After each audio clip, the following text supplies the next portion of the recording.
ನಮಸ್ತೆ ಆತ್ಮೀಯರೇ. ನಾನು ನಿಮ್ಮ ಸತೀಶ್ HR. ಸ್ನೇಹಿತರೆ, ಶಾಲಾ ಪ್ರಾರಂಭೋತ್ಸವ ಹಾಗೂ ಮಿಂಚಿನ ಸಂಚಾರ ಕುರಿತು ಮಾಹಿತಿಯನ್ನ ಹಂಚ್ಕೊಳ್ಳೋದಕ್ಕೆ ಬಯಸ್ತೇನೆ.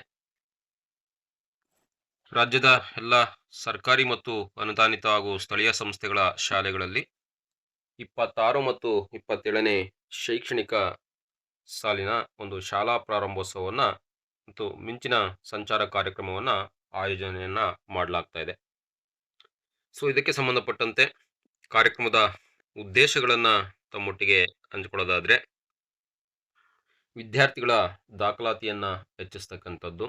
10% ದಾಖಲಾತಿಯನ್ನ ಹೆಚ್ಚಿಸೋದಕ್ಕೆ ಮಾನ್ಯ ಆಯುಕ್ತರು ಮತ್ತು ಶಿಕ್ಷಣ ಇಲಾಖೆಯ ನಿರ್ದೇಶನವನ್ನ ನೀಡಲಾಗಿದೆ. ಶಾಲೆಗೆ ಹೊಸದಾಗಿ ಸೇರುವ ಮಕ್ಕಳನ್ನು ಆತ್ಮೀಯವಾಗಿ ಬರಮಾಡಿಕೊಳ್ತಕ್ಕಂಥದ್ದು. ಶಾಲೆಯಿಂದ ಹೊರಗುಳಿದ ಮಕ್ಕಳನ್ನು ಗುರುತಿಸಿ ಶಾಲೆಗೆ ಮರಳಿ ಸೇರಿಸುವುದು. ಶಾಲೆಯ ಮೂಲಸೌಕರ್ಯ, ಕಲಿಕಾ ವಾತಾವರಣ ಹಾಗೂ ಸ್ವಚ್ಛತೆಯನ್ನ ಪರಿಶೀಲಿಸುವುದು. ಸಮುದಾಯದ ಪಾಲ್ಗೊಳ್ಳುವಿಕೆ ಹಾಗೂ ಪೋಷಕರ ಜಾಗೃತಿ ಹೆಚ್ಚಿಸುವುದು. ವಿದ್ಯಾರ್ಥಿಗಳ ಕಲಿಕಾ ಗುಣಮಟ್ಟವನ್ನು ಸುಧಾರಿಸುವ ದಿಕ್ಕಿನಲ್ಲಿ ಕಾರ್ಯಯೋಜನೆಯನ್ನ ರೂಪಿಸ್ತಕ್ಕಂಥದ್ದು. ಅಧಿಕಾರಿಗಳು ಭೇಟಿ ಸಂಬಂಧಿಸಿದಂಥ ಸಾಮಾನ್ಯ ಸೂಚನೆಯನ್ನು ಕೂಡ ಇಲ್ಲಿ ನೀಡಲಾಗಿದೆ. ಎಲ್ಲ ಅಧಿಕಾರಿಗಳು ತಮ್ಮ ವ್ಯಾಪ್ತಿಯ ಶಾಲೆಗಳಿಗೆ ಪೂರ್ವ ನಿಗದಿತ ವೇಳಾಪಟ್ಟಿಯಂತೆ ಭೇಟಿ ನೀಡಬೇಕು. ಅಂದರೆ ಮಿಂಚಿನ ಸಂಚಾರಕ್ಕೆ ಸಂಬಂಧಪಟ್ಟಂತೆ ಅಧಿಕಾರಿಗಳಿಗೆ ಒಂದು ವೇಳಾಪಟ್ಟಿಯನ್ನು ಸಿದ್ಧಪಡಿಸಲಾಗಿರುತ್ತೆ, ಯಾವ ಶಾಲೆಗೆ ಭೇಟಿಯನ್ನು ನೀಡಬೇಕು ಅಂತೇಳಿ. ಅಂಥ ಅಧಿಕಾರಿಗಳು ಆ ಶಾಲೆಗೆ ವೇಳಾಪಟ್ಟಿಯಂತೆ ಭೇಟಿಯನ್ನು ನೀಡಬೇಕಾಗುತ್ತೆ. ಶಾಲಾ ಭೇಟಿ ಸಂದರ್ಭದಲ್ಲಿ ವಿದ್ಯಾರ್ಥಿಗಳು, ಶಿಕ್ಷಕರು ಹಾಗೂ ಪೋಷಕರೊಂದಿಗೆ ಸೌಹಾರ್ದಯುತವಾಗಿ ವರ್ತಿಸಬೇಕು. ಶಾಲಾ ಭೇಟಿಯನ್ನು ಮಾಡಿದಂಥ ಸಂದರ್ಭದಲ್ಲಿ ಸೌಹಾರ್ದಯುತವಾಗಿ ವರ್ತನೆಯನ್ನ ಮಾಡ್ತಕ್ಕಂಥ ನಿರ್ದೇಶನವನ್ನ ಮಾನ್ಯ ಉಪನಿರ್ದೇಶಕರು ನೀಡಿರ್ತಕ್ಕಂಥದ್ದು. ಶಾಲೆಯ ಎಲ್ಲ ದಾಖಲೆಗಳು, ಹಾಜರಾತಿ, ದಾಖಲಾತಿ ವಿವರಗಳು ಹಾಗೂ ಸೌಲಭ್ಯಗಳ ಕುರಿತು ಪರಿಶೀಲನೆ ನಡೆಸಬೇಕು. ಶಾಲೆಗೆ ಭೇಟಿಯನ್ನ ನೀಡಿದಂಥ ಮಾರ್ಗದರ್ಶಕರು ಅಥವಾ ಅಧಿಕಾರಿಗಳು ಶಾಲೆಯ ಏನು ಎಲ್ಲ ದಾಖಲೆಗಳಿದೆ, ವಿದ್ಯಾರ್ಥಿಗಳ ಹಾಜರಾತಿ, ಶಿಕ್ಷಕರ ಹಾಜರಾತಿ, ಅತಿಥಿ ಶಿಕ್ಷಕರ ಹಾಜರಾತಿ ಪುಸ್ತಕ, ಸೇತುಬಂಧಕ್ಕೆ ಸಂಬಂಧಪಟ್ಟಂತ ಅಪೇಕ್ಷಿತ ಕಲಿಕಾ ಫಲಗಳ ಪಟ್ಟಿ, ಸುತ್ತೋಲೆ ಒಂದು ಕಡತ, ಪೋಷಕರ ಸಭೆಯ ವಹಿ ವೀಕ್ಷಣೆ, ದಾಖಲಾತಿ ವಹಿ, ಇವೆಲ್ಲವನ್ನು ಕೂಡ ವೀಕ್ಷಣೆಯನ್ನ ಮಾಡಬೇಕಾಗತ್ತೆ. ಯಾವುದೇ ಕೊರತೆಗಳು ಕಂಡು ಬಂದಲ್ಲಿ ತಕ್ಷಣ ಕ್ರಮ ಕೈಗೊಳ್ಳಲು ಸಂಬಂಧಿತ ಅಧಿಕಾರಿಗಳಿಗೆ ಸೂಚನೆಯನ್ನ ನೀಡಬೇಕು. ಭೇಟಿ ನೀಡಿದಂಥವರು ಶಾಲೆಯಲ್ಲಿ ಆಗ್ಬೇಕಾಗಿರ್ತಕ್ಕಂಥ ಕೆಲಸ ಕಾರ್ಯಗಳಲ್ಲಿ ಏನಾದರೂ ಕೂಡ ಇನ್ನೂ ಆಗಬೇಕಾಗಿದ್ರೆ ಅದಕ್ಕೆ ಮಾರ್ಗದರ್ಶನವನ್ನು ನೀಡ್ತಕ್ಕಂಥದ್ದು ಮತ್ತು ಸಿದ್ಧಪಡಿಸ್ಕೊಳ್ಳೋದಕ್ಕೆ ಸೂಚನೆಯನ್ನು ನೀಡ್ತಕ್ಕಂಥ ಕೆಲಸ ಆಗಬೇಕು.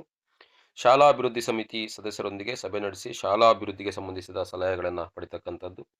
ವಿದ್ಯಾರ್ಥಿಗಳ ಸುರಕ್ಷತೆ, ಕುಡಿಯುವ ನೀರು, ಶೌಚಾಲಯ ಹಾಗೂ ಮಧ್ಯಾಹ್ನದ ಊಟದ ವ್ಯವಸ್ಥೆಗಳ ಕುರಿತು ವಿಶೇಷ ಗಮನವನ್ನು ಹರಿಸ್ತಕ್ಕಂಥದ್ದು.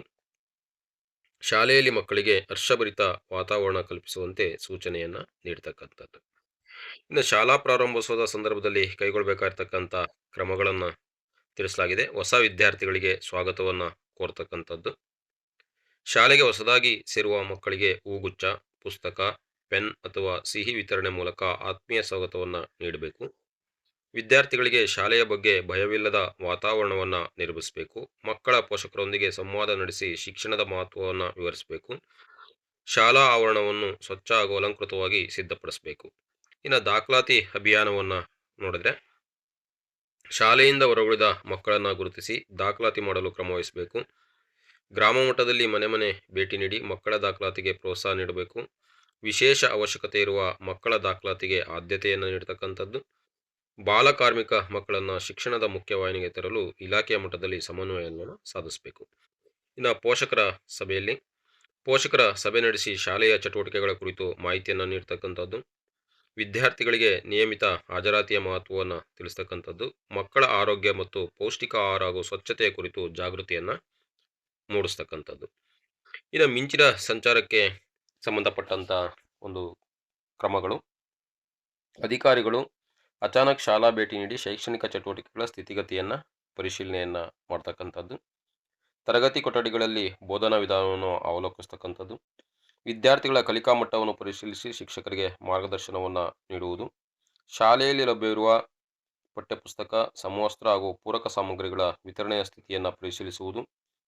ಮಧ್ಯಾಹ್ನ ಊಟದ ಗುಣಮಟ್ಟ ಹಾಗೂ ಸ್ವಚ್ಛತೆಯನ್ನು ಪರಿಶೀಲಿಸುವುದು, ಶಾಲೆಯ ವಿದ್ಯುತ್, ಕುಡಿಯುವ ನೀರು ಹಾಗೂ ಶೌಚಾಲಯಗಳ ಸೌಲಭ್ಯಗಳನ್ನು ಪರಿಶೀಲಿಸುವುದು, ಶಾಲಾ ಆವರಣದಲ್ಲಿ ಸುರಕ್ಷತಾ ಕ್ರಮಗಳನ್ನು ಖಚಿತಪಡಿಸಿಕೊಳ್ತಕ್ಕಂಥದ್ದು, ಮಕ್ಕಳ ಹಾಜರಾತಿ ಕಡಿಮೆ ಇರುವ ಶಾಲೆಗಳೆಲ್ಲ ಕಾರಣಗಳನ್ನು ಪತ್ತೆ ಹಚ್ಚಿ ತಕ್ಷಣ ಕ್ರಮ ಕೈಗೊಳ್ಳತಕ್ಕಂಥದ್ದು, ಶಿಕ್ಷಕರ ಹಾಜರಾತಿ ಹಾಗೂ ಸಮಯ ಪಾಲನೆ ಕುರಿತು ಪರಿಶೀಲನೆ ನಡೆಸುವುದು, ಶಾಲಾ ದಾಖಲೆಗಳು ಸರಿಯಾಗಿ ನಿರ್ವಹಣೆಯಾಗುತ್ತಿರುವುದನ್ನು ಪರಿಶೀಲನೆಯನ್ನು ಮಾಡ್ತಕ್ಕಂಥದ್ದು. ವಿಶೇಷವಾಗಿ ಗಮನವನ್ನು ಹರಿಸಬೇಕಾಗಿರ್ತಕ್ಕಂಥ ಕ್ಷೇತ್ರಗಳು, ಯಾವುದೇ ಮಗು ಶಾಲೆಯಿಂದ ಹೊರಗುಳಿದಂತೆ ಕ್ರಮ ವಹಿಸುವುದು, ಬಾಲಕಿಯರ ಶಿಕ್ಷಣಕ್ಕೆ ಆದ್ಯತೆಯನ್ನು ನೀಡ್ತಕ್ಕಂಥದ್ದು, ವಿಶೇಷ ಚೇತನ ಮಕ್ಕಳಿಗೆ ಅನುಕೂಲಕರ ವಾತಾವರಣವನ್ನು ಕಲ್ಪಿಸುವುದು, ಶಾಲಾ ಪರಿಸರವನ್ನು ಹಸಿರು ಹಾಗೂ ಸ್ವಚ್ಛವಾಗಿಡಲು ಕ್ರಮವಹಿಸುವುದು, ಮಕ್ಕಳ ಮಾನಸಿಕ ಆರೋಗ್ಯ ಹಾಗೂ ಕಲಿಕಾ ಒತ್ತಡದ ಕುರಿತು ಶಿಕ್ಷಕರಿಗೆ ಮಾರ್ಗದರ್ಶನವನ್ನು ನೀಡ್ತಕ್ಕಂಥದ್ದು.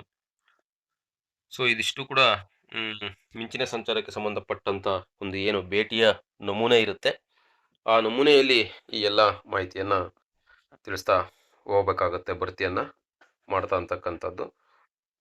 ಅನುಷ್ಠಾನ ಕುರಿತು ಸೂಚನೆಯನ್ನು ಕೂಡ ಸುತ್ತೋಲೆಯಲ್ಲಿ ನೀಡಲಾಗಿದೆ ಅಂತಕ್ಕಂಥದ್ದು. ಮಿಂಚಿನ ಸಂಚಾರದ ಒಂದು ನಮೂನೆ ಯಾವ ರೀತಿ ಇದೆ ಅಂತಕ್ಕಂಥದ್ದನ್ನು ಮುಂದಿನ ವಿಡಿಯೋದಲ್ಲಿ ನಾನು ಪರಿಚಯವನ್ನು ಮಾಡಿಕೊಡೋದಕ್ಕೆ ಬಯಸ್ತೇನೆ.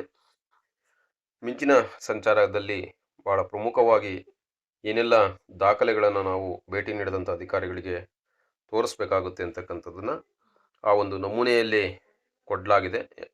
ಸೊ ಅದನ್ನು ನಾನು ಮುಂದಿನ ವಿಡಿಯೋದಲ್ಲಿ ಪರಿಚಯವನ್ನು ಮಾಡಿಕೊಡ್ತೀನಿ. ಎಲ್ರಿಗೂ ಕೂಡ ನಮಸ್ತೆ, ಧನ್ಯವಾದಗಳು.